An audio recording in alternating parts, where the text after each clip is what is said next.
Good morning, class. Today we will read further this lesson.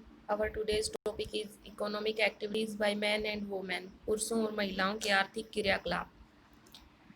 Like Vilas and Sakal, people have been engaged in various activities. विलास और सकल की तरह लोग विभिन्न कार्यों में लगे हुए थे. We saw Vilas sold fish and Sakal got a job in the farm. हमने देखा कि जो विलास है वो मछलियाँ बेचने का काम करता है और सकल को एक फर्म में नौकरी मिल गई है. The various activities has been classified into three main sectors, primary, secondary and tertiary. जो अलग अलग कार्य हैं उनको तीन क्षेत्रों में बांटा गया है, प्राथमिक, द्वितीयक और तृतीयक. Primary sector includes agriculture, forestry, animals husbandry, fishing, poultry farming and mining. जो ये प्रथम क्षेत्र के जो वर्ग हैं इनमें आते हैं कृषि, वानिकी, पशुपालन, मत्स्य पालन, मुर्गी पालन और खनन से संबंधित जो ये कार्य होते हैं ये प्राइमरी सेक्टर में आते हैं. Quarrying and manufacturing is including in the secondary sector. और उत्खनन और विनिर्माण जो कार्य है वो द्वितीय क्षेत्र में आते हैं. Trade, transport, communication, banking, education, health, tourism, services, insurance, etc. are included in the tertiary sector.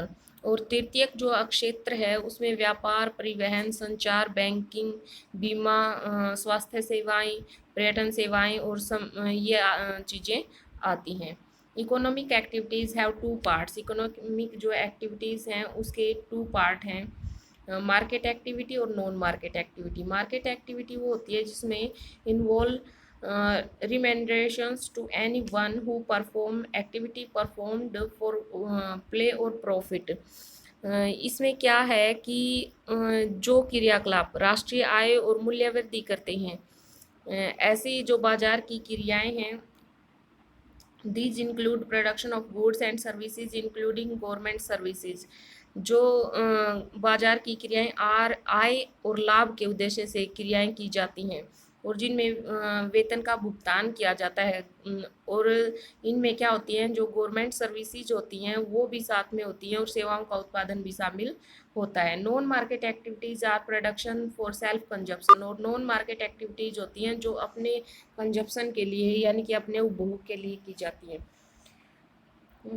एक सिंपल सी बात है बेटा कि जो मार्केट एक्टिविटी है, मान लो हम इतना अनाज उगाते हैं कि हमारे यूज़ करने के बाद भी जो अनाज बच जाता है वो मार्केट में हम बेच देते हैं, तो वो मार्केट है. नॉन मार्केट है, मान लो हम इतना ही अनाज उगाते हैं जो हमारे लिए ही काफ़ी है. These can be consumption and processing of primary products and on account production of fixed assets. और इन्होंने ये बताया है प्राथमिक जो उत्पाद हैं उनका उपयोग तथा प्रसंस्करण और अचल संपत्तियों का सबलेखा उत्पादन होता है. यानी कि फिक्स एक प्रकार की production of fix, account production of fix होता है कि अपने लिए ही चीज़ उगाई जाती है, बेचने के लिए नहीं, तो वो होती है नॉन मार्केट एक्टिविटी. इसमें दिखाई भी गई है आगे एक एक्टिविटी जो दी गई है, विजिट ए विलेज और colony located near to your residential area and note down the various activities undertaken by the people of that village or colony. अपने जहाँ आप रहते हो उसके आसपास किसी गांव या कॉलोनी में जाएं और उस गांव और कॉलोनी के लोगों द्वारा जो अलग अलग काम किए जाते हैं उनको लिखें. If this is not possible, यदि ये पॉसिबल नहीं है तो ask your neighbour what is their profession. अपने पड़ोसी से पूछें कि उसका प्रोफेशन क्या है. In which of the three sectors will you categorise their work. और इन तीन सेक्शन में से जो प्राइमरी, सेकेंडरी और टर्टियरी जो लिए हैं आपने तीनों क्षेत्र, उनमें से आप किस में उसको रखेंगे. Say whether these activities are economic and non economic activities. Vilas sells fish in the village market. Vilas cook food for his family. Sakal works in the private farm. आपने देखा कि जो विलास है वो गांव के बाजार में अपनी मछली बेचने का काम करता है और जो अपने मछली बेचता भी है और अपनी फैमिली के लिए भोजन पकाता है. और जो सकल है वो प्राइवेट फर्म में काम करता है और सकल look after his younger brother and sister, और वो अपने छोटे भाई बहन की भी देखभाल करता है। Due to historical and cultural reason there is a division of labour between man and women in the family. ऐतिहासिक और सांस्कृतिक वजह से परिवार में महिलाओं और पुरुषों के मध्यम में क्या है, यानी कि श्रम का विभाजन होता है। Women generally look after domestic chores and man work in the fields.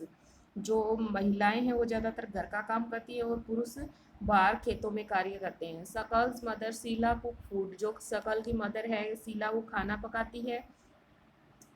Clean utensils, washes clothes, बर्तन धोती है, कपड़े साफ करती है। क्लीन द हाउस, घर की सफाई करती है। लुक आफ्टर हर चिल्ड्रन, और अपने बच्चों की देखभाल करती है। सकल फादर भूटा कल्टिवेटेड द फील्ड, जो सकल के पिताजी हैं भूटा सिंह, वो क्या करते हैं, अपने खेतों को जोतते हैं। Sell there produce in the market, और जो प्रोड्यूस उत्पादन होता है उसको मार्केट में बेचते हैं। And earn money for the family, और अपने परिवार के लिए धन कमाते हैं। Sheela is not paid for the services delivered for upbringing of the family. Sheela परिवार के भरण पोषण के लिए जो सेवाएं देती है उसके लिए उसे कोई वेतन नहीं मिलता। भूटा अर्न्स मनी, लेकिन भूटा पैसे कमाता है, which he spend on the rearing his family, और जो वो कमाता है वो अपने परिवार के पालन पोषण पर ही खर्च कर देता है।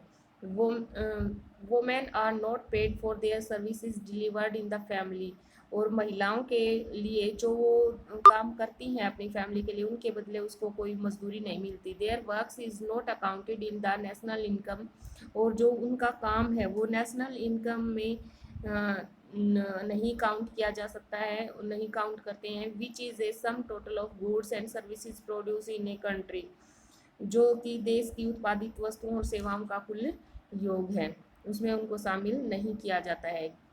गीता मदर ऑफ विलास, जो गीता है विलास की मदर है। Earned an income by selling fish, वो मछलियाँ बेचकर धन कमाती है। Thus women are paid for there work when they enter the labour market, इस प्रकार महिलाओं को उनके कार्यों के लिए पैसा मिलता है जब वो बाजार में प्रवेश करती हैं, यानी मार्केट में प्रवेश करती हैं। There earning like that of there male counterpart is determined on the basis of education and skill। उनके पुरुष सहयोगी की तरह उनकी आय भी उनकी शिक्षा और कौशल के आधार पर तय की जाती है कि उनमें क्या कुशलता है, क्या उनकी एजुकेशन है। Education help individual to make better use of economic opportunities available before him। शिक्षा व्यक्ति के उपलब्ध आर्थिक अवसरों के बेहतर प्रयोग में उसकी सहायता करती है। Education and skill are the major determinants of earning of any individuals in the market. और शिक्षा और कौशल क्या होता है कि ज़्यादातर महिलाएं जो हैं उनके पास एजुकेशन होती है और वो बाजार में किसी व्यक्ति के आय के मुख्य निर्धारक होती है जो एजुकेशन है उनकी। ए majority of the women have merge education and low skill formation, और ज़्यादातर जो महिलाएं उनके पास बहुत ही कम एजुकेशन होती है, निम्न स्तर का उनके पास कौशल होता है, उनके पास कोई स्किल भी नहीं होती है। Women are paid low compare to man, इसलिए उनको कम मजदूरी जी जाती है औरतों को किसके, आदमी के अपेक्षा। Most women work where job security is not there, ज़्यादातर जो महिलाएं हैं वो ऐसी जगह कार्य करती हैं जहाँ कोई भी जॉब सिक्योरिटी नहीं है, जहाँ भी कोई भी नौकरी की सुरक्षा नहीं है, ऐसी जगह भी वो ज़्यादातर काम करती हैं। जैसे घरों में काम करती हैं, कभी भी उनको लगा लिया जाता है, जैसे नौकरानी का काम करती हैं, घरों में आया का काम करती हैं, कभी भी उनसे छुटवा लिया जाता है, कभी भी उनको लगा लिया जाता है। Various activities relating to legal protection is merge, और क्या है कि जो कानूनी रूप से सुरक्षा होती है वो भी उससे कम होती है, और अनियमित उसका रोजगार होता है वहाँ पर भी। Employment is this sector is characterize by irregular and low income, low income होती है, इरेगुलर उसका वर्क होता है, यानी कि उसको कोई ये भी नहीं है कि उसको पूरे महीने वो जॉब मिलेगी या नहीं मिलेगी, हमेशा वो जॉब उसके पास रहेगी या नहीं रहेगी। In this sector there is an absence of basic facilities like maternity leave, children child care and other social security system. और इन्होंने बताया है कि इस क्षेत्र में जो प्रसूति अवकाश है यानी कि और शिशु देखभाल अन्य सामाजिक सुरक्षा तंत्र जैसी सुविधाएं उसके पास नहीं होती हैं, जो उसको गवर्नमेंट सर्विसेज में मिलती हैं लेकिन प्राइवेट में नहीं। However women with high education and the skill formation are paid at par with the man. उच्च शिक्षा तथा उच्च कौशल वाली जो औरतें हैं, महिलाएं हैं, उनको पुरुष के समान आय नहीं मिलती है, उनको फिर भी उनसे कम पैसे दिए जाते हैं। Among the organize sector teaching and medicine attract them the most. संगठित क्षेत्र में शिक्षण और चिकित्सा उन्हें सबसे ज़्यादा आकर्षित करती हैं क्योंकि उनको वहाँ शिक्षा भी मिलती है और मेडिसिन वगैरह भी, हेल्थ केयर भी।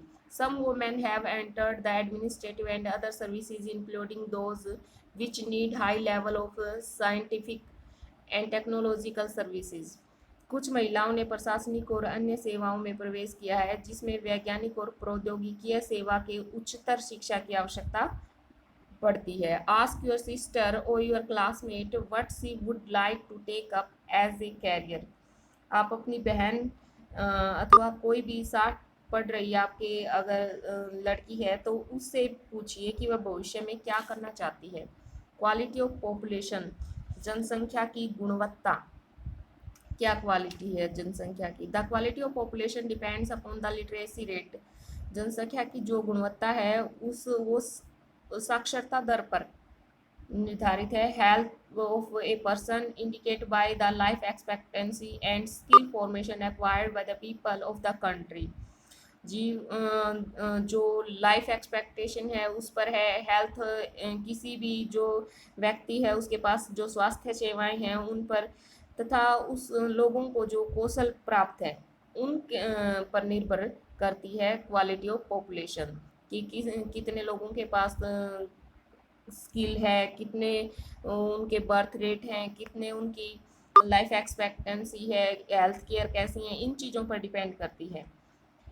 The quality of the population ultimately decides the growth rate of the country. जो जनसंख्या की गुणवत्ता है वो देश की समृद्धि तय करती है, यानी कि कितना, अगर अच्छी स्वास्थ्य सेवाएं हैं, अच्छी एजुकेशन है तो देश क्या करेगा, ग्रो करेगा। अगर ये चीज़ें अच्छी नहीं है तो वो ग्रो नहीं करेगी country. Illiterate and unhealthy population are a liability for the economy. अनपढ़ और अस्वस्थ जनसंख्या अर्थव्यवस्था पर बोझ के समान ही होती हैं। Literate and healthy population are an assessed. साक्षर और स्वस्थ जनसंख्या परिसंपत्तियां मानी जाती हैं, होती हैं। Education, Sakal's education in the initial years of his life bore him the fruits in the later year in the terms of a good job and salary। जो सकल है उसके जो जीवन के शुरू के वर्षों में उसको जो शिक्षा मिली है, अच्छी नौकरी उससे वो उसने पाई है और अच्छा वेतन उसे फल के रूप में मिला है। We saw education was an important input for the growth of सकल। इसलिए हमने इस एग्जाम्पल में देखा कि सकल के विकास के लिए शिक्षा जो है एक मुख्य जरिया है, जो उसको अच्छी सैलरी मिली, अच्छी जॉब मिली। It open new horizon for him, provide new aspirations and developed values of life. इस से उस को क्या मिला, एक नए उसके लिए दरवाजे खुले विकास के, और नई उसको आशाएं मिली, जीवन के मूल्य विकसित हुए उसके लिए। ये चीज़ें उसको एजुकेशन से मिली। नॉट ओनली फॉर सकल, education contributes towards the growth of society also. केवल सकल को ही नहीं बल्कि समाज के विकास में भी शिक्षा का योगदान है। It enhances the national income, cultural richness and increase the efficiency of the government। यह राष्ट्रीय आय, सांस्कृतिक समृद्धि में वृद्धि करती है। दोनों में, राष्ट्रीय आय में भी और सांस्कृतिक समृद्धि में भी ये डेवलप करती है, वृद्धि करती है। और जो प्रशासन की कार्यक्षमता है उसको भी बढ़ाती है। There is a provision made for providing universal access retentions and quality in elementary education with a special emphasis on girls। और इसमें बताया गया है कि जो प्राथमिक शिक्षा है उसमें सार्वजनिक जो पहुंच है, धारण और गुणवत्ता प्रदान करने का एक प्रकार का प्रावधान है उसमें, और जो लड़कियां हैं उन पर इसमें विशेष बल दिया जाता है कि गर्ल्स एजुकेशन पर। There is also an establishment of base setting of schools like Navodaya Vidyalaya in each district। हर जिले में नवोदय विद्यालय जैसे जो प्रगति निर्धारक विद्यालय हैं उनकी स्थापना की गई है। Vocational streams have been developed to equip large number of high school students with the occupation related to knowledge and skill। और एक बड़ी संख्या में हाई स्कूल के जो विद्यार्थी हैं उनको ज्ञान और कौशल से संबंधित व्यवसाय उपलब्ध कराने के लिए व्यावसायिक शाखाएं जो हैं उनका भी विकसित किया गया है। जो ये स्किल जैसे प्रधानमंत्री कौशल योजना ये खोली गई हैं, तो इसी तरीके से ताकि जो +1 +2 में बच्चे हैं उनको इस प्रकार की शिक्षा दी जाती है ताकि वो आगे जा करके किसी भी व्यवसाय में एक प्रकार से अपनी निपुणता हासिल कर सकें। The plan outlay on education has increased from Rs 151 crore in the first plan to Rs 43,825 crore in the 10th plan। इसने बताया है कि जो शिक्षा परियोजना बनाई गई उनमें पहली जो पंचवर्षीय योजना थी उसमें 151 करोड़ से बढ़कर जो 10वीं पंचवर्षीय परियोजना थी उसमें 43,825 करोड़ रुपए हो गया। The expenditure on the education as a percentage of GDP rose from 0.64% in 1951 to 3.98% in 2002 और 3। इन्होंने बताया कि 1951 से 52 के जो 0.64% से बढ़कर 2002 से 3 में 3.98% ये हो गया है जो शिक्षा पर खर्च किया जाता है बजट उसका। आगे इसमें दिखाया गया है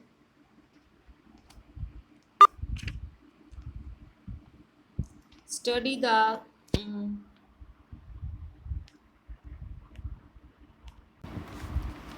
the literacy rate have increased from 18% in 1951 to 65% in 2001।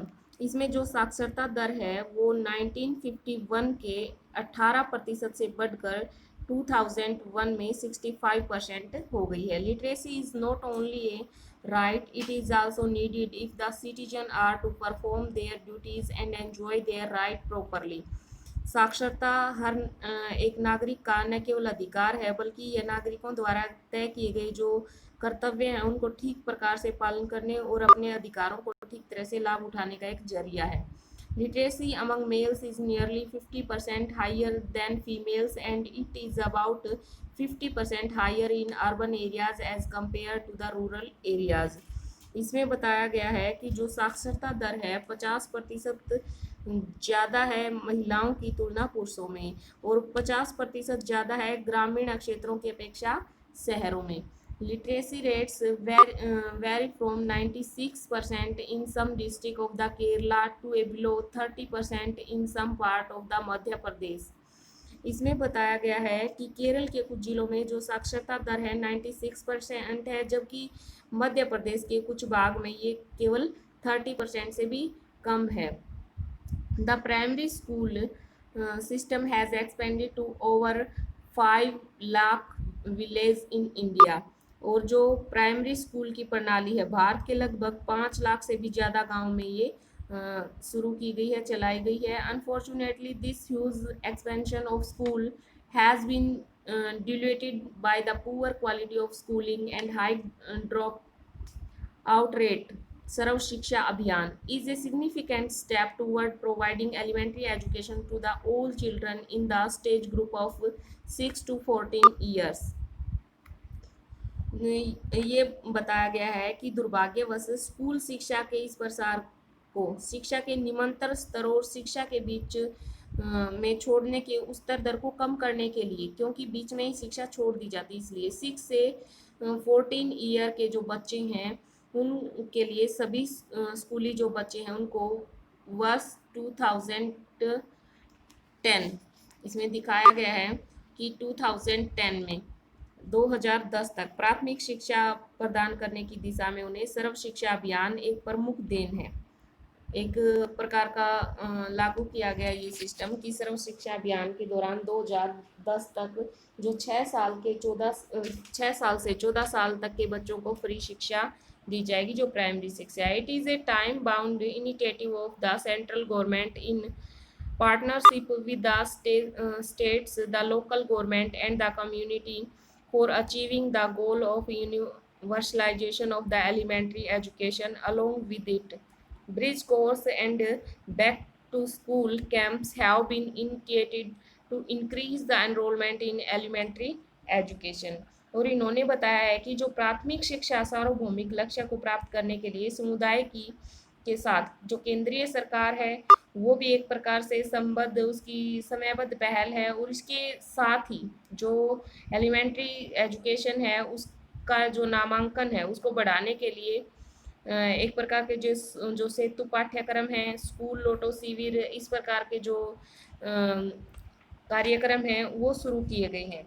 और कक्षा में उपस्थित जो बच्चे हैं उन बच्चों के जो पोषण स्थिति है उसको बढ़ाने के लिए क्या किया गया है, मिड डे मील एजुकेशन जो मिड डे मील जो स्कीम है उसको शुरू किया गया है टू एनकरेज अटेंडेंस और the ration of the children improve their nutritional status. उनका जो पोषण एक प्रकार की पोषण स्थिति है उसमें सुधार करने के लिए, उनके अटेंडेंस में सुधार करने के लिए, ताकि ज़्यादा से ज़्यादा बच्चे स्कूल आएँ। These policies could add to the literate population of India।